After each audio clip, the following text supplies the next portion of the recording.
আলহামদুলিল্লাহ ওয়াসসালাতু ওয়াসসালামু আলা রাসূলিল্লাহ ওয়া আলিহি ওয়া আসহাবিহি ওয়া মান ওয়ালা আম্মা বা'দ। সম্প্রতি দেশে ঈদে মিলাদুন নবী সাল্লাল্লাহু আলাইহি ওয়াসাল্লামকে কেন্দ্র করে আমাদের সমাজে বিভিন্ন রকম বিভক্তি, হামলা এবং নানা তর্ক বিতর্ক দেখা যাচ্ছে। এই নিয়ে আমাদের সামনে কিছু প্রশ্ন আছে, প্রশ্নগুলো আমরা শুনবো এবং এগুলো নিয়ে একটু কথা বলার চেষ্টা করবো আজকে ইনশাআল্লাহ। আমার জানার বিষয় হচ্ছে যে সোশ্যাল মিডিয়াতে আমরা দেখতে পাচ্ছি গত কিছুদিন ধরে এই যে মিলাদুন নবীকে কেন্দ্র করে হাটহাজারী এবং সিলেট সহ দেশের বিভিন্ন জায়গায় এক ধরনের দ্বন্দ্ব ইসলামিক যারা আমরা রয়েছি তাদের মাঝে দেখতে পাচ্ছি, বিশেষ করে ওলামা ইসলামের মধ্যে এই বিষয়টা নিয়ে খুবই একটা কাদা ছড়াছড়ি চলতেছে এবং রক্তারক্তি পর্যন্ত হানাজারিতে হয়েছে। এই বিষয়টা নিয়ে আপনার মন্তব্য কি এবং এটা কিভাবে এর থেকে আমাদের উম্মত মুক্তি পেতে পারে এই বিষয়ে নিয়ে আলোচনা শুনতে চাচ্ছি। হাদিস যে নবী সাল্লাল্লাহু আলাইহি ওয়াসাল্লাম বলেছেন যে আলা হালাকাল মুতানাত্তিউন, তিনবার বলেছেন যে হালাকাল মুতানাত্তিউন, হালাকাল মুতানাত্তিউন, যে অতি বাড়াবাড়ি যারা করে দ্বীন শরীয়ত নিয়ে এবং বিভিন্ন বিষয় নিয়ে, যে কোনো বিষয় অতি বাড়াবাড়ি আসলে শরীয়তে কখনোই সমর্থন করা না, কোনো বিষয়ে কাম্য না। এবং বিশেষ করে দ্বীনের বিষয়ে বাড়াবাড়িতে একদম আল্লাহ রাসূল সাল্লাল্লাহু আলাইহি ওয়াসাল্লাম স্পষ্ট বিভিন্ন জায়গায় বলেছেন যে পূর্ববর্তী উম্মতরা দ্বীনের বিষয়ে অতি বিরোধ, অতি ইখতিলাফ, অতি বাড়াবাড়ির কারণে ধ্বংস হয়েছে। তো আমার উম্মতের ভিতরেও আল্লাহ রাসূল ভয় করেছেন যে এই বিষয়টা দেখা দিবে। তো এই জন্য আল্লাহ রাসূল সতর্ক করেছেন যে কোন বিষয়ে শরীয়ত আসলে আমাদেরকে অতিরঞ্জন, অতি বাড়াবাড়ি, সেটা পক্ষে হোক বিপক্ষে হোক, এটা আশা করে না। এবং এই বাড়াবাড়িকে কেন্দ্র করে এই পর্যায়ে নিয়ে যাওয়া বাড়াবাড়িটা, সেটা খুনোখুনি পর্যায়ে, মুসলমানদের রক্ত হালাল পর্যায়ে নিয়ে যাওয়া, অন্যের রক্ত ছড়ানো, ইভেন খুন খারাপি পর্যায়ে নিয়ে যাওয়া, এটা একেবারে মানে সুস্পষ্ট হারাম। তো পবিত্র ঈদে মিলাদুন নবী সাল্লাল্লাহু আলাইহি ওয়াসাল্লাম এটা একটা ইজতিহাদি মাসলা, ইখতিলাফি মাসলা।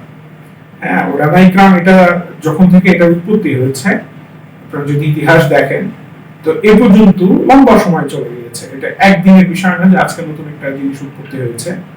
আর এটাকে কেন্দ্র করে মাউলিদ যেটা 12 রবিউল আউয়ালে করা হয়, এটা বলা যাবে কি যাবে না সেটা ভিন্ন বিষয়, আমরা আলোচনা করবো। নাকি এটার যে উদযাপনটা লম্বা সময়ের বিষয়, অনেক প্রাচীন বিষয়। এর ভিতরে আপনার শত শত লক্ষ লক্ষ উলামা ইকরাম চলে গেছেন, তাদের কাছে এই মাসলা আসছে, ফতোয়া আসছে। তো পক্ষে বিপক্ষে মতামত তৈরি হয়েছে, আছে। তো এখন আপনি পক্ষের হন বিপক্ষের হন, সেটা নিয়ে আপনার মানে খুনোখুনি পর্যায়ে যাওয়া, মারামারি পর্যায়ে যাওয়া এবং মুসলমানদের রক্ত যেটা হারাম কোনোভাবে হালাল করার সুযোগ নেই। অন্ততপক্ষে এই ধরনের ছোট মাসাইল যেটা ইজতিহাদি ইখতিলাফি মাসাইল, সেটা নিয়ে কোনো সুযোগ নেই। রাসূল সাল্লাল্লাহু আলাইহি ওয়াসাল্লামের পক্ষ থেকে সুস্পষ্ট নিষেধ আছে। তো এই ইখতিলাফগুলো এমন সময় আমরা করছি যে সময়টাও আসলে এই ইখতিলাফগুলোকে আমাদেরকে অনুমতি দেয় না। সময়ের তাকাজা, আমাদের সামনে ফিলিস্তিনের মতো এরকম জেনোসাইড চলছে, আর বড় বড় মুসলমানদের অনেক বড় বড় বিষয় আছে যে সমস্যাগুলো আমরা আসলে সমাধান করতে পারছি। তো সেখানে আমরা এরকম একটা ইজতিহাদি ইখতিলাফি মাসাইল, যেটা শত শত বছরের হাজার হাজার উলামা ইকরামের এখানে মন্তব্য আছে, ফতোয়া আছে, রায় আছে, সেটা নিয়ে আমরা পক্ষে যাই বিপক্ষে যাই। এটা নিয়ে এত বাড়াবাড়ি পর্যায়ে নিয়ে যাওয়া, যেখানে আপনার মুসলমানদের ভিতরে এটা নিয়ে মারামারি, দলাদলি এবং সামাজিক বিভক্তি, যেটা মুসলমানদেরকে আরো দুর্বল করে দেয়, এটা খুবই অন্যায়। এখানে আরেকটি সবচেয়ে রাসূল সাল্লাল্লাহু আলাইহি ওয়াসাল্লামের জন্মদিন, এই দিনকে কি আমরা ঈদ হিসেবে সম্বোধন করতে পারি কিনা? এবং ইসলামে তো আমাদের নির্দিষ্ট ঈদ রয়েছে, যেমনটি আমাদের সম্মানিত বাইতুল মুকাররমের খতিব মাওলানা মুফতি আব্দুল মালিক সাহেব বলেছেন যে ঈদের আমাদের তো শরঈ দুটো ঈদ রয়েছে, নতুন করে আমাদের ঈদ কেন তৈরি করতে হবে? এটা আসলে বিদআত হবে কিনা বা এটা জায়েজ হবে কিনা, এই বিষয়ে আপনার মন্তব্য জানতে চাচ্ছি। এটা নিয়ে কথা বলার জন্য একটু ভূমিকা দরকার এই আলোচনায় যাওয়ার জন্য। যে আসলে ইসলামের বিষয়গুলো আমরা যদি বুঝতে চাই, আমি একটু মানে ভূমিকাটা নিয়ে কথাটা বলতেছি, যে ইসলামের বিষয়গুলো যদি আমরা বুঝতে চাই তাহলে দুইটা উসুল আমাদের সামনে থাকা দরকার। দুইটা উসুল খুবই গুরুত্বপূর্ণ এই জন্য যে একটা হলো যে একটা উসুলে কুল্লি, দ্বীন ও ইসলামকে আপনি যদি দেখেন, দ্বীন ও ইসলামের কিছু ফান্ডামেন্টাল উসুলে কুল্লি আছে যার উপরে ইসলাম দাঁড়িয়ে আছে, যে জিনিসগুলো আসলে ব্যত্যয় হয় না। তো এই উসুলে কুল্লির ভিতরে ইসলাম এবং শরিয়ত এবং আল্লাহ তাআলা মানুষের ব্যাপারে যে জিনিসগুলো মানুষ থেকে চান এর ভিতরে একটা গুরুত্বপূর্ণ উসুলে কুল্লি, আপনি যদি কোরআন হাদিস সব পুরা দ্বীন ইসলাম শরিয়ত সবকিছু দেখেন, একটা উসুলে কুল্লি হলো যে আল্লাহ সুবহানাহু ওয়া তাআলা যাদেরকে সম্মানিত করেছেন, সম্মান দিয়েছেন, আম্বিয়া ইকরাম, আম্বিয়া আলাইহিস সালাম, তাদেরকে সম্মান দেওয়া, তাদের সত্তার প্রতি সম্মান, সাথে সাথে তাদের বিভিন্ন ঘটনা, তাদের সাথে ঘটা দিন, স্থান, সময়, এই সবগুলো বিষয়কে আল্লাহ সুবহানাহু ওয়া তাআলা সম্মান দিয়েছেন, তাজিমের বিষয় বানিয়েছেন। এটা হলো একটা দ্বীনের একেবারে পুরো ইসলামের একটা উসুলে কুল্লি, শরীয়তের একটা উসুলে কুল্লি। এটা আমরা কিভাবে সাবিত করব যে এটা একটা উসুলে কুল্লি? এটা উসুলে কুল্লি এই জন্য যে আপনি একদম আদম আলাইহিস সালাম থেকে সৃষ্টি থেকে দেখেন যে আদম আলাইহিস সালামকে সৃষ্টির পর থেকে সর্বপ্রথম যেটা সেটা হলো যে ওই সময়ে সম্মানিত যারা ছিলেন, অর্থাৎ ফেরেশতা এবং এর সাথে সাথে ইবলিসও ছিল, সবাইকে আদম আলাইহিস সালামকে তাজিম করতে বলেছেন। এবং তাজিমের আসাধ্য দরজার তাজিম যেটা, মানে গায়াতুত তাজিম যেটা, সেটা হলো সিজদার মাধ্যমে প্রকাশ পায়। সেটা আল্লাহ তাআলা বলেছেন যে উসজুদু লি আদম, তো আদমের জন্য সিজদা করো। তো এটা হলো যে আমরা দেখতে পাচ্ছি। আবার যদি আপনি দেখেন আল্লাহ রাসূল সাল্লাল্লাহু আলাইহি ওয়াসাল্লাম হাদিসে ইরশাদ করেছেন যে ইন্না সাইয়্যিদাল আইয়াম ইয়াউমুল জুমআহ, যে যত দিন আছে এর ভিতরে সাইয়্যিদুদ দিন, সব দিনের ভিতরে সর্দার দিন, সবচেয়ে বড় দিন কোনটা, সবচেয়ে মানে উত্তম বা সবচেয়ে বড় দিন, আযীম দিন কোনটা? তো আল্লাহ রাসূল পরে আরো হাদিসে বলেছেন যে ইয়া আযমু ইনদাল্লাহ, আল্লাহর এটা, আল্লাহ এই দিনটা, যে দিনটা সাইয়্যিদুল আইয়াম, সেটা আল্লাহর কাছে আযমুল আইয়াম, সবচেয়ে বড় দিন, সবচেয়ে বিশাল দিন এটা আল্লাহর কাছে। এবং বলেন যে ইয়া আযমু মিন ইয়াউমিল ফতরি ওয়া ইয়াউমিল আযহা, এই দিনটা আল্লাহর কাছে যেটা সাইয়্যিদুল আইয়াম, সেটা ঈদুল ফিতর এবং ঈদুল আযহা থেকেও সম্মানিত একটা দিন। সেটা কোনটা দিন? সেটা জুমার দিন। এখন জুমার দিন কেন এত সম্মানের? ওইটা আদম আলাইহিস সালামের সাথে কানেক্টেড। তিনটা কারণ, এখানে পাঁচটা কারণ বলা হয়েছে এই হাদিসে। এর ভিতরে তিনটা আদম আলাইহিস সালামের সাথে, যে ওই দিন আদম আলাইহিস সালাম ফি খুলিকা আদম, ওই দিন আদম আলাইহিস সালামকে সৃষ্টি করা হয়েছে জুমার দিন। আদম আলাইহিস সালাম ওই দিন পৃথিবীতে নেমেছেন, ওই দিন তার ইন্তেকাল হয়েছে, পরে কিয়ামত ওই দিন হবে, এবং আরো কিছু বিষয় আছে। ওই দিন জুমার দিন একটা মুহূর্ত আছে যেখানে দোয়া কবুল হয়। তো এই যে দেখেন, ওই যে জুমার দিনের সম্মানটা আল্লাহ রাসূল সাল্লাল্লাহু আলাইহি ওয়াসাল্লাম কিসের সাথে যুক্ত করেছেন? আদম আলাইহিস সালামের সৃষ্টি হওয়ার সাথে। অর্থাৎ আদম আলাইহিস সালাম যেদিন সৃষ্টি হয়েছেন, খুলিকা আদম, ওই দিনটাকে আল্লাহ তাআলা এত মর্যাদা দিয়েছেন যে এটা আযমুল আইয়াম, সবচেয়ে আপনার বড় দিন, সাইয়্যিদুল আইয়াম, রাসূল সাল্লাল্লাহু আলাইহি ওয়াসাল্লাম শব্দ যেটা জুমার দিনটা।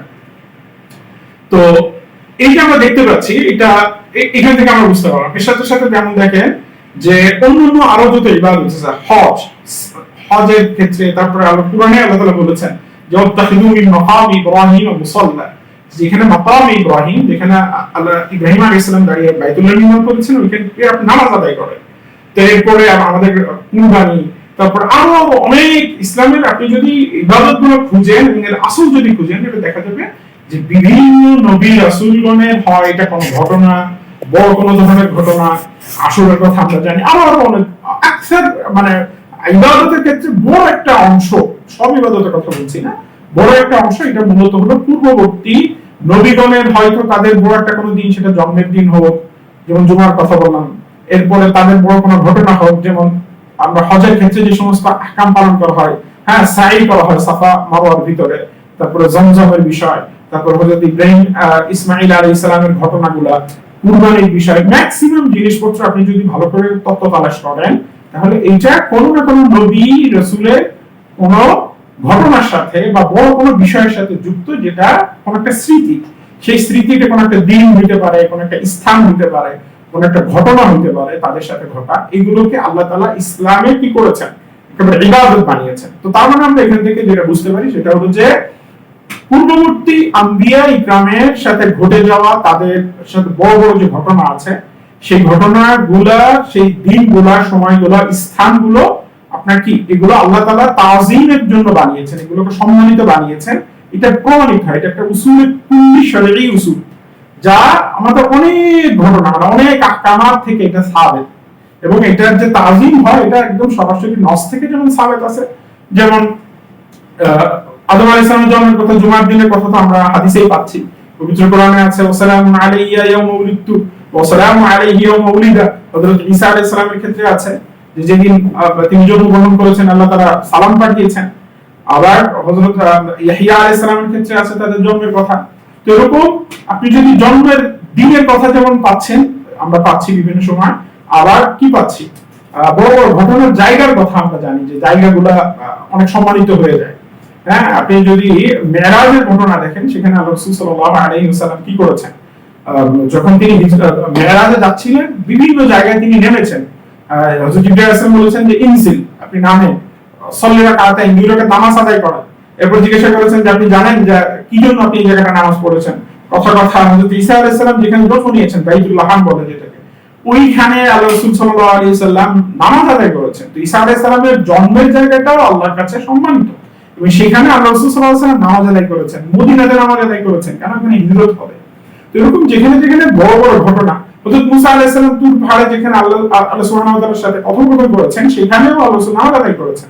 তো তার মানে হলো যে এটা দ্বীনে উসুলে শরঈ, একটা কুল্লি, যে পূর্ববর্তী আইম্মা বা যারা নবী রাসূল আছেন বা বড় যারা আছেন, সম্মানিত যারা আছেন, তাদের সাথে ঘটে যাওয়া তার বিভিন্ন ঘটনা, দিন, সময়, স্থান, এগুলো ইসলামে একটা তাযীমের বিষয়, এটা একটা সম্মানের বিষয়। এটা হলো আপনার একটা দ্বীনে উসুলে কুল্লি শরঈ। তো যদি আদম আলাইহিস সালামের যিনি আদম আলাইহিস সালামের জন্মের দিন বা সৃষ্টির দিন, কিন্তু জন্ম হয়নি, সৃষ্টি হয়েছে, আমাদের সৃষ্টি করেছেন, তো সৃষ্টির দিন সম্মানিত হয়, এটা আযমুল আইয়াম, সাইয়্যিদুল আইয়াম হয়। তো আদম আলাইহিস সালামের সন্তানের ভিতরে সাইয়্যিদু উলদি আদম, আদমের সন্তানের ভিতরে সবচেয়ে শ্রেষ্ঠ সাইয়্যিদুল আম্বিয়া যিনি, তার জন্মের দিন এটাও সাইয়্যিদুল আইয়ামের মতোই হবে, বা ওইটার চেয়ে আরো বড় সম্মানের দিন হবে। এটা আপনার স্বাভাবিকভাবে বোঝা যায়। তো এইজন্য আল্লাহ সুবহানাহু ওয়া তাআলা যে সমস্ত নবী রাসূলগণের এই যে দিন, যে সমস্ত বড় বড় ঘটনা, আল্লাহ রাসূলের দুনিয়াতে আসা, এটা মিন আযমিল উমুর, অনেক বড় বড় ঘটনার একটা বড় ঘটনা হলো এটা। পুরো মানব জাতির জন্য, দুনিয়ার জন্য, সবকিছুর জন্য, পুরো সৃষ্টির জন্য এটা একটা বড় ঘটনা, কারণ রাসূল সাল্লাল্লাহু আলাইহি ওয়াসাল্লাম পুরো সৃষ্টি জগতের রাহমাতুল লিল আলামিন, কোরআনের নস। তো এইজন্য এটা একটা উসুলে কুল্লি, যেটা সংক্ষেপে সেটা হলো যে এটা পূর্ববর্তী নবীদের সাথে ঘটে যাওয়া তাদের জন্মের দিন, জন্মের স্থান, আরো তাদের সাথে সম্পর্কিত সবগুলো জিনিসই সম্মানিত, তাজিমের বিষয়। এখানে তাজিম, শরীয়ত আমাদেরকে ওই দিন, ক্ষণ ইত্যাদি তাজিম তাকাজা করে আমাদের কাছ থেকে। তো এটা একটা উসুলে কুল্লি। দ্বিতীয় যে উসুল নিয়ে আমরা কথা বলবো সেটা হলো যে শরীয়তের আহকামাতগুলো আমাদের কাছে যে আসে, এটা দুই ধরনের আহকাম। এক ধরনের আহকাম বিধান হলো, সেটা শরীয়তে কি আছে, বিধানও আছে, হুকুমও আছে। আসল হুকুমটা আছে, হুকুম কিভাবে পালন করতে হবে, অর্থাৎ হুকুমের যে কাইফিয়াত এবং সিফাত, সেটাও বলে দেওয়া আছে। যেমন আপনার নামাজ, রোজা, বিধিবিধানগুলো যেগুলো আমরা পালন করি, সেটার হুকুমও আছে, আবার কি আছে, কাইফিয়াত এবং সিফাত, ওই হুকুমটা কিভাবে পালন করতে হবে, ওর কাইফিয়াত কি হবে, ওর সিফাত কি হবে, কি কি করতে হবে, সবকিছু স্পষ্ট নসে বলা আছে। এটা হলো দ্বিতীয়, প্রথম প্রকারের হুকুম। দ্বিতীয় প্রকারের হুকুম হলো যেগুলো আপনার আসল আছে কিন্তু কাইফিয়াত এবং সিফাত শরীয়তের পক্ষ থেকে নির্দিষ্ট নাই। যেমন ধরেন আপনার আল্লাহ তাআলা বলেছেন ওয়াফআলুল খায়রা লাআল্লাকুম তুফলিহুন, যে তোমরা ভালো কাজ করো। এখন ভালো কাজ যে করো, এই ভালো কাজের কি কোনো লিমিটেশন আছে? মানে সিফাত এবং কাইফিয়াত নির্দিষ্ট করে দেওয়া আছে যে এই জিনিস, দুনিয়া যত রকমের ভালো কাজ আছে শরীয়তে অনুমোদিত, শরীয়তের আম অনুমোদনের ভিতরে যত রকম ভালো কাজ আছে এই বিধানের ভিতরে চলে আসে। এরপরে আল্লাহ সুবহানাহু ওয়া তাআলা পবিত্র কোরআনে বলেছেন পিতামাতার সাথে কি করা, ওয়াসাইনাল ইনসানা বিওয়ালিদাইহি ইহসানা, পিতামাতার সাথে সদাচরণ করা, বিরুল ওয়ালিদাইন, এটা শরীয়তের একটা হুকুম। এখন বিরুল ওয়ালিদাইন, পিতামাতার সাথে ভালো আচরণ, এটা এই শরীয়তের হুকুমের কি আপনার সিফাত এবং কাইফিয়াত বলা আছে, নির্দিষ্ট করে দেওয়া আছে। হয়তো কিছু সূরা বলা আছে যে বাবা মার সাথে সুন্দর কথা বলো, হ্যাঁ, তাদের সাথে নরম ভাষায় কথা বলো, আফিদুল্লাহুমা জানা আব্দুল, কিছু কিছু জিনিস বলা আছে, কিন্তু এটা তাখসিস করা নাই যে এই কাইফিয়াতেই নামাজ রোজা যেরকম খাস বিধিবিধান ওরকম বলা নাই। হ্যাঁ, কথা এখন কেউ যদি তার বিরুল ওয়ালিদাইন করার জন্য, তার পিতামাতাকে মহব্বত করে সম্মান করার জন্য যদি প্রতিদিন সকালে তার পিতামাতার সাথে দেখা করে চুমু দেয়, তো এবং সে যদি রেগুলার এটা করতে থাকে, এটা কি শরীয়ত বিরোধী হবে? এটা তো তার জন্য ইবাদত হবে, সওয়াব হবে সে। তো এটা হলো দ্বিতীয় প্রকারের হুকুম, যেটা শরীয়তের আসল আছে কিন্তু তার কি নাই, কাইফিয়াত এবং সিফাত এটা খাস করে দেওয়া হয়, শরীয়তে নির্দিষ্ট একটা সূরতকেই কি বলে দেওয়া হয় না যে এই সূরতেই করা লাগবে, এটা বলা হয় না। তো আমরা যে বিষয়টা নিয়ে কথা বলতেছি, অর্থাৎ ঈদ এ মিলাদুন নবী বা আল্লাহ রাসূল সাল্লাল্লাহু আলাইহি ওয়াসাল্লামের জন্মকে কেন্দ্র করে যেই ইয়াগুলো আছে, এইটা হলো দ্বিতীয় প্রকারের ভিতরে। অর্থাৎ আমাদের এইটা মাকসাদ কি? এটা মাকসাদ হলো আল্লাহ রাসূলকে তাযীম করা। আল্লাহ রাসূল যেই দিনে জন্ম নিয়েছেন সেই দিনকে তাযীম করা, যেই মাসে জন্ম নিয়েছেন সেই মাসকে তাযীম করা। এখন আল্লাহ রাসূলকে তাযীম করা, আল্লাহ রাসূলের সাথে সম্পর্কিত কোনো দিন, ক্ষণ, মাস ইত্যাদিকে তাযীম করা, এটার আসল শরীয়তে আছে কিনা, এটা শরীয়তে একটা উসুলে কুল্লির মাধ্যমে আছে, আবার খাস নসের মাধ্যমে আল্লাহ রাসূল বলেছেন যে তিনি সোমবার কেন রোজা রাখেন, যে যাকে ইয়াউমুল উলিদতু ফি, ওই দিনে আমি জন্মগ্রহণ করেছি জন্য রোজা রাখি। তো তার মানে ওই দিনটাকে তাযীম করা, ওই দিনের উপলক্ষ করে কোন শরীয়তে আমল করা, এটা ভালো কাজ করার অনুমতি শরীয়তে দুই ভাবে পাওয়া যায়। একটা উসুলে কুল্লি থেকেও পাওয়া যায়, যে যেগুলা বড় বড় ঘটনার দিন আছে সেটা তাযীম করা যায়, আবার রাসূল সাল্লাল্লাহু আলাইহি ওয়াসাল্লাম থেকে খাস ভাবে ওটা আমলও পাওয়া যায়। তো তার মানে বোঝা যাচ্ছে যে এইটা, এই যে রাসূল সাল্লাল্লাহু আলাইহি ওয়াসাল্লামের জন্মদিনকে তাযীম করা, এটা কোন প্রকারের? এটা প্রথম প্রকারের হুকুম না, যেখানে হুকুমও আছে আবার সিফাত, তার হুকুমের কাইফিয়াত, সিফাত ইত্যাদিও বলা আছে, এটা দ্বিতীয় প্রকারের হুকুম। তাযীম, রাসূল সাল্লাল্লাহু আলাইহি ওয়াসাল্লামকে তাযীম, রাসূল সাল্লাল্লাহু আলাইহি ওয়াসাল্লামের সাথে সম্পর্কিত কোনো বিষয়কে তাযীমের ক্ষেত্রে আপনি যদি সাহাবায়ে কেরাম, তাবেঈন, তবে তাবেঈন বা আরো আইম্মায়ে দ্বীনের আমল দেখেন, তাহলে আপনি বুঝতে পারবেন যে তাযীমের কোনো নির্দিষ্ট সূরত খাস করা নেই যে এইভাবে তাযীম করা যাবে আর এইভাবে করা যাবে না। যদি না শরীয়তের সাথে সাংঘর্ষিক না হয় কোনো বিষয়, তাহলে আপনি যে কোনো ভাবে তাযীম করতে পারেন, এটা তাযীম প্রকাশ করেই হয়। যেমন সাহাবায়ে কেরাম রাদিয়াল্লাহু তাআলা আনহুম তাযীমের কাইফিয়ত দেখলে তো আমরা পাগল হয়ে যাব, ওটা তো আসলে উজুতে চিন্তা করা সম্ভব না। সাহাবায়ে কেরাম আল্লাহ রাসূলের থুতু মুবারক, হ্যাঁ, তারপরে আল্লাহ রাসূল সাল্লাল্লাহু আলাইহি ওয়াসাল্লামের চুল, ঘাম, হ্যাঁ, এইগুলো কারাকারি করতেন ওনারা এগুলো নেওয়ার জন্য। কোন কোন সাহাবী তো আল্লাহ রাসূলের রক্ত খেয়ে ফেলছে। তো এই লেভেলের তাযীম, এটা তো আপনি কল্পনা করতে পারবেন না সাহাবায়ে কেরাম যে লেভেলের তাযীম করেছেন। কোন কোন তাবী তো বলেছেন যে আল্লাহ রাসূলের একটা চুল আমার কাছে থাকা, এটা বুখারীর riwayate আছে, যে এটা আমার কাছে খায়রুম মিনাদ দুনিয়া ওয়া মা ফিহা, পুরো দুনিয়ার সবকিছু থেকে আমার কাছে এটা উত্তম। তাবিঈনদের ভিতরে বা তাবিঈনের ভিতরে আল্লাহ রাসূলকে কেন্দ্র করে তাযীম, বা ইবনে ওমর রাদিয়াল্লাহু তাআলা আল্লাহ রাসূলকে কিভাবে তাযীম করেছেন, অন্যান্য সাহাবী কিভাবে, এগুলো দেখলে আমাদের মাথা নষ্ট হয়ে যাবে। এটা নির্দিষ্ট কোনো সূরত কাইফিয়াত নাই। যেমন হযরত মালিক ইবনে আনাস রাদিয়াল্লাহু তাআলা আনহু, অনেকে ওনার কথা বিভিন্ন অপব্যবহার করে, কিন্তু দেখেন আল্লাহ রাসূলকে বা আল্লাহ রাসূলের সাথে সম্পর্কিত বিষয়কে তাযীমের ক্ষেত্রে মালিক রাদিয়াল্লাহু তাআলা, মালিক রাহিমাহুল্লাহর ক্ষেত্রে আমরা দেখি যে উনি কি করেছেন। উনি যখন ওনাকে বলা হলো যে আপনি আল্লাহ রাসূলের হাদিস শোনান, এখন হাদিস শোনাতে গেলে উনি কি করতেন? উনি প্রথমে ওযু করতেন, এরপরে ওনার সবচেয়ে সুন্দর যে জামা আছে বা কাপড় আছে ওটা পরিধান করতেন, দাড়ি আশ্রয় নিতেন, একেবারে সুন্দর করে পরিপাটি হয়ে বসে আদবের সাথে হাদিস বলতেন। এখন এই যে আপনি তো এই মানে এই জিনিস তো আপনি খাস হুকুম শরীয়তে দেখাইতে পারবেন না, আল্লাহ রাসূল থেকেও দেখাইতে পারবেন না যে হাদিস বর্ণনা করার সময় ওযু করা লাগবে, দাড়ি আঁচড়ানো লাগবে, সুন্দর কাপড়, সবচেয়ে ভালো কাপড় পরা লাগবে, পরিপাটি হয়ে বসা লাগবে, এই ধরনের শর্ত সারাইত আপনি পাবেন না। কিন্তু এটা তাযীম লিন-নবী, আর তাযীম এটা শরীয়তের একটা আম হুকুম, যেটা যে কোনো প্রকারের তাযীম যেটা শরীয়তে অনুমোদিত, এটা করা যায়। ঠিক আছে? এই যেমন ধরেন হযরত আহমদ ইবনে হাম্বল রাহিমাহুল্লাহ, আহমদ ইবনে হাম্বল রাহিমাহুল্লাহ অসুস্থ, তো অসুস্থ অবস্থায় উঠতে পারতেন না, ওই সময় যদি ওনাকে বলা হতো যে আপনি হাদিস বর্ণনা করেন, তো উনি উঠে বসতেন, হ্যাঁ, উঠে বসে হাদিস বর্ণনা করতেন, শুয়ে হাদিস বর্ণনা করতেন না, উনি এটা আদবের খেলাফ করতেন। ইমাম মালিক রাহিমাহুল্লাহ উনি মদিনাতে স্যান্ডেল পায়ে হাঁটতেন না। এগুলো হলো একটা কাইফিয়াত। মূল আসল হুকুম হলো তাওকীরুন নবী, তাযীমুন নবী, বা রাসূল সাল্লাল্লাহু আলাইহি ওয়াসাল্লামের সাথে সম্পর্কিত। যেমন হাদিস রাসূল সাল্লাল্লাহু আলাইহি ওয়াসাল্লামের সম্পর্কিত হাদিসে রাসূল সাল্লাল্লাহু আলাইহি ওয়াসাল্লামের বাণী, রাসূল সাল্লাল্লাহু আলাইহি ওয়াসাল্লাম রাসূল সাল্লাল্লাহু আলাইহি ওয়াসাল্লামের সাথে সম্পর্কিত কোনো বিষয়কে তাযীম করা, এটা হলো শরীয়তের মূল আসল। এখন এই তাযীম কিভাবে হবে, মানে এটা সূরত কাইফিয়ত শরীয়ত নির্দিষ্ট করে দেয় না। শরীয়তে অনুমোদিত যে কোনো প্রকারের তাযীম এটা অনুমোদিত। আমাদের কুতুব শেখ মুফতি আব্দুল মালিক শেখ যে ঈদ এ মিলাদুন নবী, এটা হচ্ছে অন্যায়, নতুন করে একটা দিনকে ঈদ বলা, যেটা শরীয়তে নাই। যেই বিষয়টা তিন যুগে আমরা পাই নাই, সাহাবী, তাবেঈন যুগে এটা কেউ করে নাই, সেটা পরবর্তীতে এসে একটা বড় রূপ ধারণ করছে, এটাকে এখন শরীয়ত বানানো, এটা তো অন্য একটা বিষয়, মানে এরকম ভাবে বলছে, আমি ফুল ডিটেইলস বলতে পারতেছি না, কিন্তু আচ্ছা আচ্ছা, ওইটা এখানে দেখেন, আমি যে কথাটা বলতেছিলাম এটার সাথে এটা সম্পর্কিত বিষয়।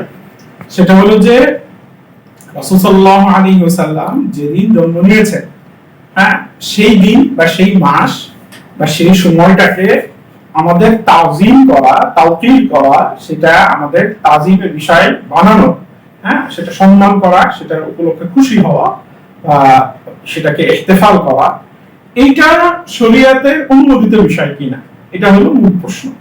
এটা আমরা দেখতে পাচ্ছি যে এটা যেহেতু ওই ধরনের বিধান শরীয়তের প্রথম শ্রেণীর বিধানের অন্তর্ভুক্ত না, যেখানে শরীয়তের আসল এবং সিফাত এবং কাইফিয়াত সহ বিধান, আর আরেকটা হলো শরীয়তের আম বিধান যার আসল আছে কিন্তু কি নাই, কাইফিয়াত এবং সিফাত বলা নাই। তো এই দ্বিতীয় প্রকারের বিধানের ভিতরে, তো দ্বিতীয় প্রকারের বিধানের ক্ষেত্রে আমরা দেখতে পাচ্ছি যে এটা খাস ভাবে শরীয়তে নস থাকার প্রয়োজন নেই, আম নস থাকলেই যথেষ্ট। যে আল্লাহ রাসূল সাল্লাল্লাহু আলাইহি ওয়াসাল্লাম থেকে যে রোজা রাখাটা প্রমাণিত, এটা যথেষ্ট। অথবা অন্যান্য নবীদের ক্ষেত্রে, আদম আলাইহিস সালাম যেদিন জন্ম নিয়েছেন সেটাকে জুমার দিন হওয়া, বা আরো নবীদের ক্ষেত্রে এটা বোঝা যায় যে যেদিন তারা জন্ম নিয়েছেন, যে সময়টাতে জন্ম নিয়েছেন, এটা আপনার শরীয়তে একটা সম্মানের বিষয়, এটাকে ইহতিফাল করা যায়, তাজিম তাওকীর করা যায় যে শরীয়তের অনুমোদিত মাধ্যমে। এখন কথা হলো যে ঈদ বলা যাবে কিনা এবং এটা শব্দের ঈদের ইতলাক হবে কিনা। তো দেখেন, এটা মূলত হলো যে লা মুশাআতা বিল ইসতিলাহ, ইসতিলাহের ক্ষেত্রে তো কোনো সমস্যা নেই, ইসতিলাহগুলো তো আপনার উরফের উপরে নির্ভর করে, যে উরফ কিভাবে এটা ইসতিলাহগুলোকে ব্যবহার করতেছে, কি মানা কি মাফহুমে। তো এজন্য শরআন যেটা শরীয়তের যে ঈদের যে মানা মাফহুম, সেটা হলো যে যেমন শরীয়ত নির্ধারিত, ওই যে বললাম যে প্রথম শ্রেণীর ঈদ যেটা তাখসিস করা, হুকুম আহকাম আছে, বিধান আছে, ঈদুল আযহা, ঈদুল ফিতর, যেখানে একদম ঈদের কথাও আছে, ওখানে কি কি করা লাগবে, সিফাত কাইফিয়াত সহ পুরো আহকাম বলা আছে। এটা হলো প্রথম শ্রেণীর ঈদ, যেটা একদম শরআন নির্দিষ্ট ঈদ। আর এর বাইরেও আরো কিছু দিন, আইয়াম বা বিষয়কে আল্লাহ রাসূল ঈদ বলেছেন, যেমন জুমার দিনকে ঈদ বলেছেন, সাপ্তাহিক ঈদ, এরপরে ইয়াউম আরাফাকে ঈদ বলেছেন।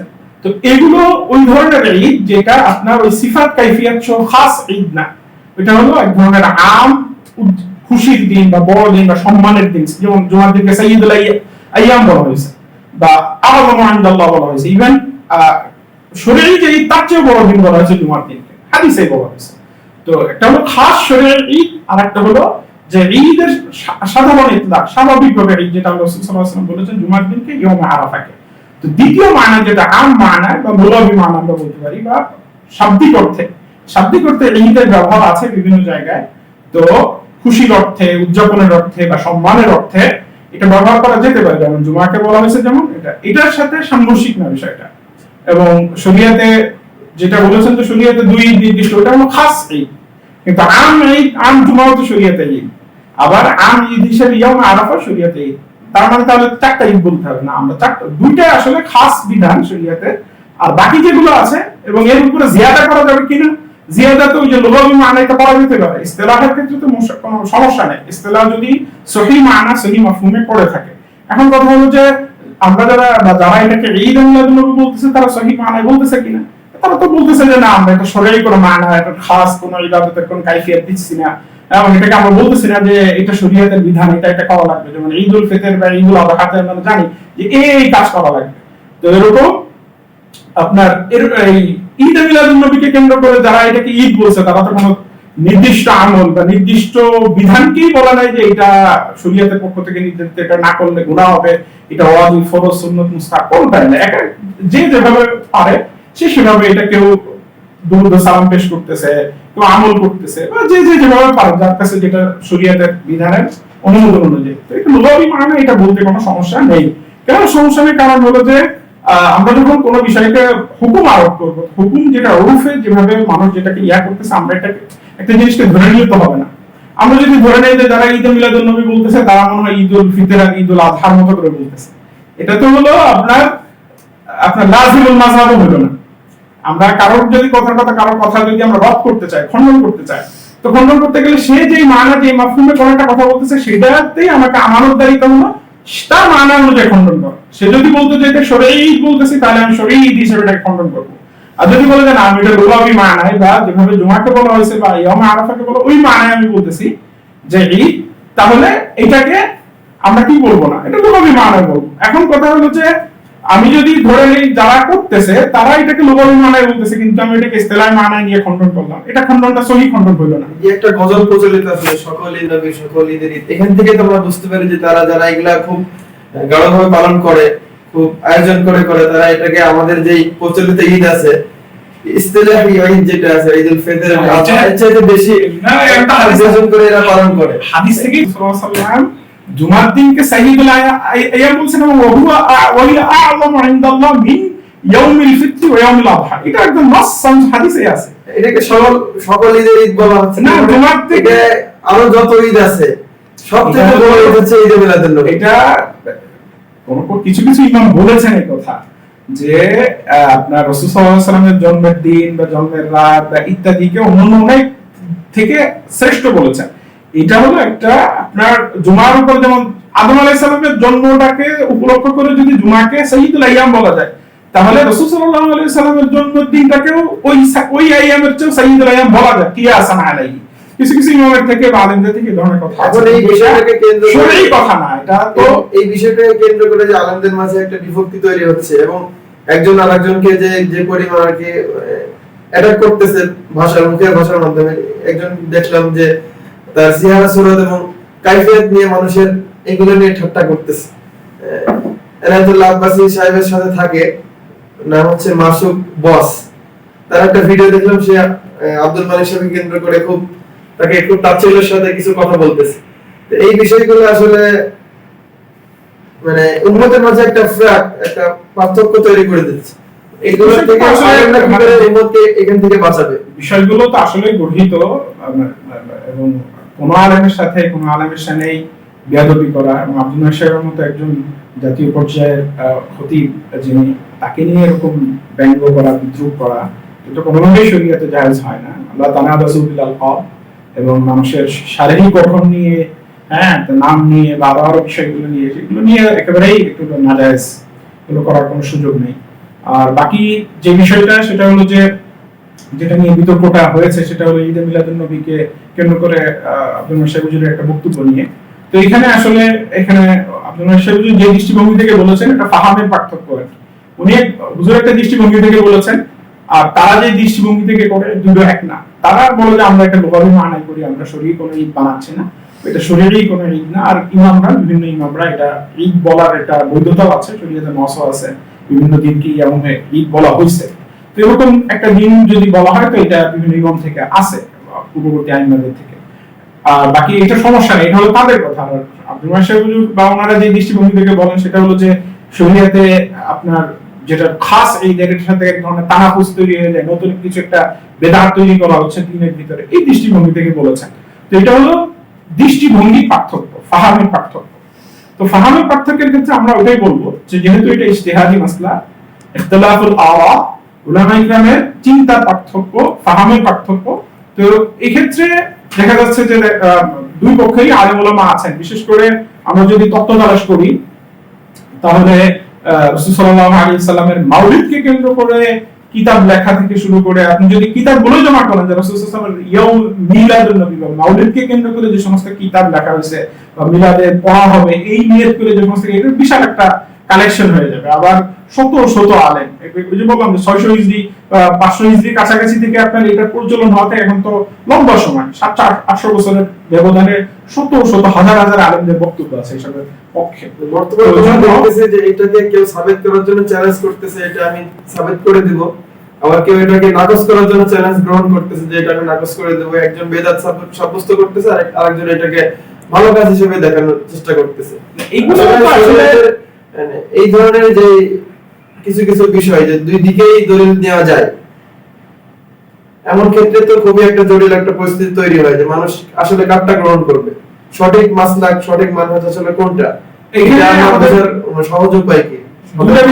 দুইটা বিষয় এখানে গুরুত্বপূর্ণ এই বিষয়গুলো বোঝার জন্য। একটা হলো যে সমস্ত উলামা ইকরাম মাউলিদুন নবী বা আমরা এটাকে ঈদে মিলাদুন নবী যে ইসতিলাহ বলি, যেটা তারা যেটাকে জায়েজ বলেছেন, যে সমস্ত উলামা ইকরাম সমর্থন করেছেন বা করেছেন, তারা এটাকে শর্ত সাপেক্ষে করেছেন। শর্তটা হলো যে এখানে কোনো মুনকার থাকা যাবে না, কোনো ধরনের ইসলাম বিরোধী, শরিয়া বিরোধী কোনো বিষয় সরাসরি যুক্ত থাকা যাবে না। এর ভিতরে যেমন ব্যাপারটা নারী পুরুষ একসাথে হওয়া, ঢোল তবলা গান বাদ্য হওয়া, হ্যাঁ, তারপরে ডিজে পার্টির মতো করে ফেলা, তারপর আরো অনেক রকমের মুনকারাত, হ্যাঁ, মুহাররামাত হইতে পারে, যেগুলো সমাজে হয় বা হইতে থাকে বা বিভিন্ন জায়গায় জাহেল যারা এগুলো উদযাপন করে তাদের ভিতরে পাওয়া যায়। তো যারা বিরোধিতা করে তাদের বিরোধিতার একটা জামিন হলো যে বিভিন্ন ধরনের মুনকার এটার সাথে যুক্ত থাকে, সেই মুনকার গুলো যাতে না থাকে সেই দৃষ্টিভঙ্গি থেকে তারা বিরোধিতা করেন।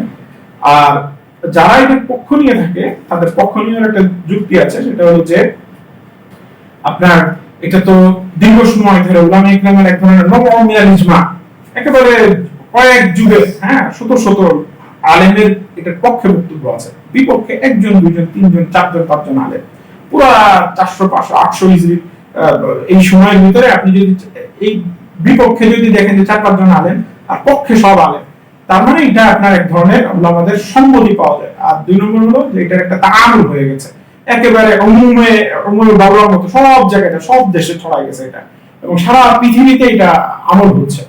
এখন এটা যে এটা তো হচ্ছে নির্দিষ্ট একটা সময় পরে গিয়ে আপনার ইসলামের অনেকটা সময় তো 200-300 বছর পার হয়ে গেছে, এরপরে এটা প্রচলন ঘটছে। সাহাবীদের যুগ তার পরবর্তী যে দুই যুগ, ওইখানে কেন এই জিনিসটা আসলো না? কারণ এটা তো প্রত্যেক বছরই হওয়ার কথা ছিল। এটা সাহাবীদের থেকে এই বিষয়ে কোনো আমল চলে, এই জিনিসটা তো মানে ওইজন্য বলতেছিলাম এটা মাফহুমুল বিদআর সাথে সম্পর্কিত। কোন সংক্ষেপে একটা কথা বোঝা জরুরি, সেটা হলো ইসলাম তো আসলে আপনার কিয়ামত পর্যন্ত সারা পৃথিবীর মানুষের জন্য ইসলাম। তো ইসলামের বিধানগুলো বা ইসলামের বিধানগুলোকে আমি শুরুতেই বলতেছি, ইসলামের বিধান আসলে দুই ভাগে ভাগ করতে হবে আমাদের, এবং এটা ইসলামের বিধান আসলে দুই প্রকার। তো ইসলামের বিধানগুলোকে যদি আমরা ধরে নেই যে সমস্ত ভালো কাজ, হ্যাঁ, সমস্ত যেগুলো আপনার ওয়াফালুল খায়র, আল্লাহ তাআলা বলেছেন ভালো কাজ করো। এখন ভালো কাজের যত কাইফিয়াত সূরত হইতে পারে পৃথিবীতে, কিয়ামত পর্যন্ত যত ভালো কাজের উজুদ আসবে, কথা আমাদের জামানায় ভালো কাজ কত রকম পার্থক্য হয়ে গেছে ডিজিটাল হওয়ার কারণে, আবার অনেক ভালো কাজের ধরন পাল্টে গেছে। তো আমরা যদি এরকম বলতাম যে সমস্ত ভালো কাজ আল্লাহ রাসূলের জামানায় আল্লাহ রাসূল নিজে করতে হবে, এটা কি সম্ভব? এটা তো একটা মুস্তাহিল বিষয় যে দুনিয়ার যত রকমের ভালো কাজ হইতে পারে সেটা আল্লাহ রাসূলের জামানায় আল্লাহ রাসূল নিজে করবেন, এটা তো সম্ভবই না। সাহাবায়ে কেরাম তাবিঈনের জামানায় সমস্ত ভালো কাজের উজুদ হয়ে যাবে এবং তারা সেই ভালো কাজের উপর আমল করবেন। এইটা যিকরান কাসীরা, আল্লাহ তাআলাকে স্মরণ করো যত ইচ্ছা তত, অনেক বেশি। এখন অনেক বেশি, এটা তো সীমা পরিসীমা নেই, হ্যাঁ। তারপরে বিরুল ওয়ালিদাইন, এটা বললাম যে পিতামাতাকে ইয়া করো। এখন কথা আল্লাহ রাসূলের জামানায় পিতামাতার জন্য গাড়ি কিনে দেওয়া এটা ছিল না, ভালো কাজের কোনো সূরত হিসেবে ছিল না। তো কিন্তু পরবর্তী জামানায় এটাকে আমরা ইবাদত বলবো না, বলবো। মূল কথা হলো যে শরীয়তে যে জিনিসগুলোকে আম রাখা হয়েছে, খাস নির্দিষ্ট কাইফিয়ত এবং সূরত দেওয়া হয় না। তো ওই জিনিসগুলোর মাকসাদই হলো যে যেই যুগ জামানা পরিবর্তন হবে এবং বিভিন্ন সময়ে নতুন নতুন জিনিস আসবে, যাতে করে ওই উম্মতের অধীনে বিষয়গুলো যুক্ত হয়, ওটা সুযোগ থাকে। আর এটা তো মুস্তাহিল যে প্রথম 3 জামানার কথাই বলি বা সাহাবায়ে কেরামের জামানায় দুনিয়ার যত রকমের সূরত এবং কাইফিয়ত হতে পারে। আমাদের সময় দেখেন কোরআন তো কোরআন তো সবচেয়ে মানে গুরুত্বপূর্ণ জিনিস ইসলামের, কিন্তু সাহাবায়ে কেরামের জামানায় তো কোরআন নিয়ে কোনো মুসাবাকা হয় না, প্রতিযোগিতা, ইন্টারন্যাশনাল প্রতিযোগিতার আয়োজন তো হয় না বিভিন্ন দেশকে কেন্দ্র করে।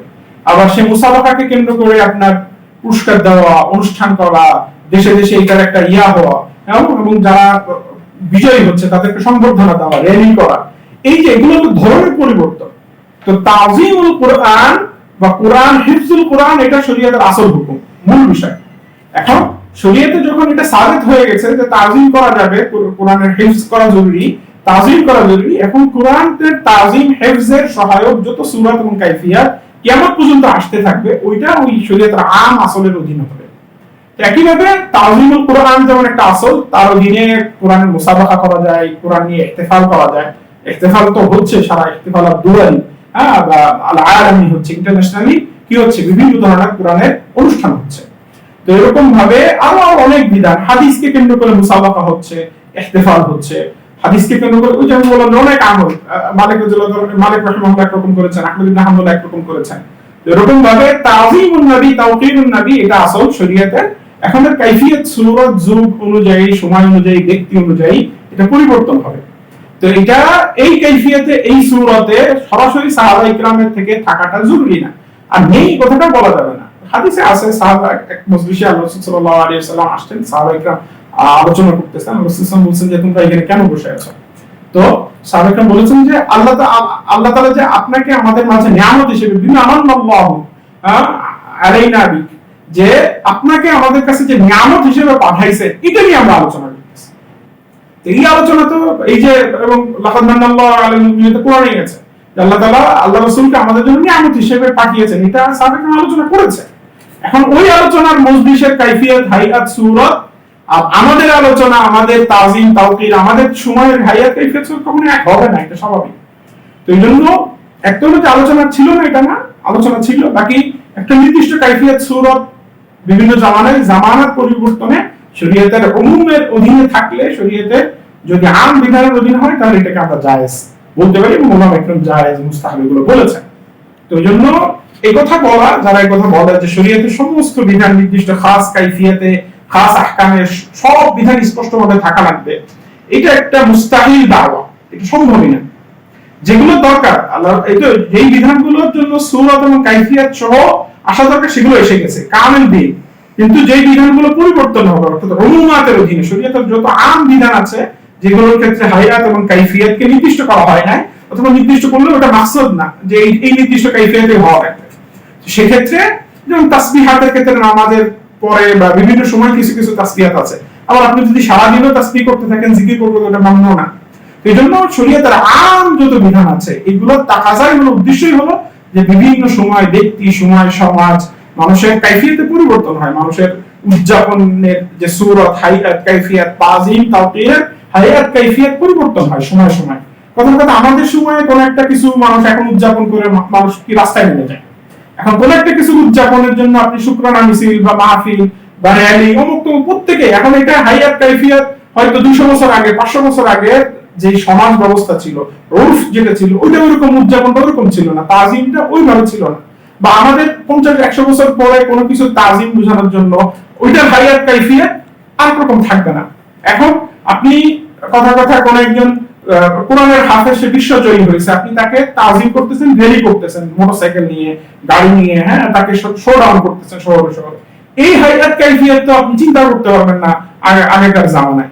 তো এই যে মানুষের সমাজের যে পরিবর্তন হচ্ছে, ইসলামের বিধানগুলো যে কিয়ামত পর্যন্ত চলমান থাকবে, এটাই দলিল যে আম বিধানগুলো আল্লাহ তাআলা এই জন্য রেখে দিয়েছেন যে মানুষের সময় সময়ে, যুগ অনুযায়ী, চাহিদা অনুযায়ী, সময়ের পরিবর্তনে কি হবে, আপনার পরিবর্তন হবে, সেই পরিবর্তন যাতে শরীয়ত, ইসলাম যাতে কামেল দিন, এটা যেন কিয়ামত পর্যন্ত চলমান থাকে। আপনি যদি খাস করে দেন, তো অনেক সময় এটা ভুল হয়েছে, মানুষ ভুল বুঝাবুঝি হয়েছে আমাদের সমাজে, যে আমাদেরকে কি করতে হবে, একদম হাইয়াত এবং কাইফিয়াতের ক্ষেত্রে, আম বিধানের ক্ষেত্রে কি করা লাগবে, একেবারে নবী যুগের ভিতরেই থাকা লাগবে।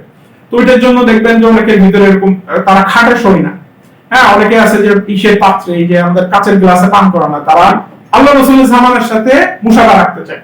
হ্যাঁ, অনেকে আছে যে আপনার পাকা ঘর করে না, এরকম অনেক চিন্তা মানুষের ভিতরে আছে, গুরু, যেগুলো গুরু, এটা বাড়াবাড়ি, এটা শরীয়তের তাকাজা না।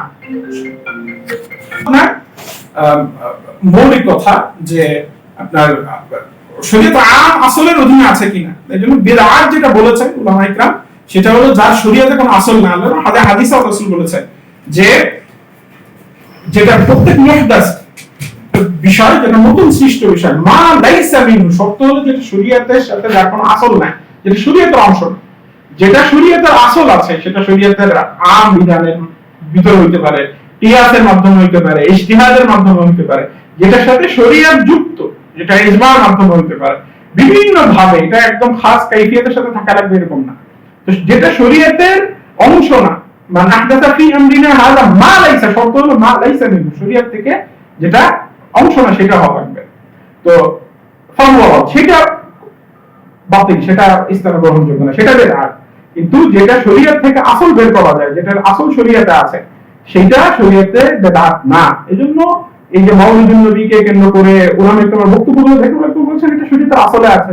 ইবনে হাজার আসকালানী এটাকে আশুরা থেকে আসল বের করেছেন, অন্যান্য ইমাম কেউ বের করেছেন, রাসূল সাল্লাল্লাহু আলাইহি ওয়াসাল্লাম সোমবারে রোজা রেখেছেন, সেটা থেকে কেউ আসল বের করেছেন, আরো অনেক ভাবে অনেকে এটার আসল বের করেছেন শরীয়ত থেকে। তো যেটা শরীয়তের আসল আছে সেটাকে আপনি বেদাত কেন বলবেন? এই হাদিস থেকে তো বোঝা যায় যে মাফহুমে মুখালাফা হিসেবে যেটা কুল্লু আমরি, যেটা প্রত্যেক নতুন জিনিস যেটা শরীয়তে কি আছে, মা লাইসা মিনহু শর্তর সাথে না, কিন্তু মা মিনহু শরীয়তের ভিতরে যেটা আছে সেটা আম হুকুমের অধীনে হোক হোক সেটা মারদুদ না, এটা বোঝা যায়। তো এই জন্য বেদাত মাফহুমুল বেদাত এটা অনেক বড় বিষয়, এটা নিয়ে অনেক ইখতিলাফ। এটা আসলে আপনার কমপ্লিট একেবারে একটা মতই যে একেবারে গ্রহণযোগ্য একজনের কথাই যে সব বেদাত হয়ে যাবে বিষয়গুলো এরকম না। উলামা ইকরামের এটা নিয়ে ইজতিহাদ আছে, অনেক গবেষণা আছে। এগুলো নিয়ে আমাদের জানাশোনা বাড়াইলে আমরা এটার ভিতরে যে মানুষের ভিতরে যে তাসাদ্দুদ আছে, বাড়াবাড়ি আছে, সেটা আস্তে আস্তে করে সমাজে কমে যাবে আশা করি।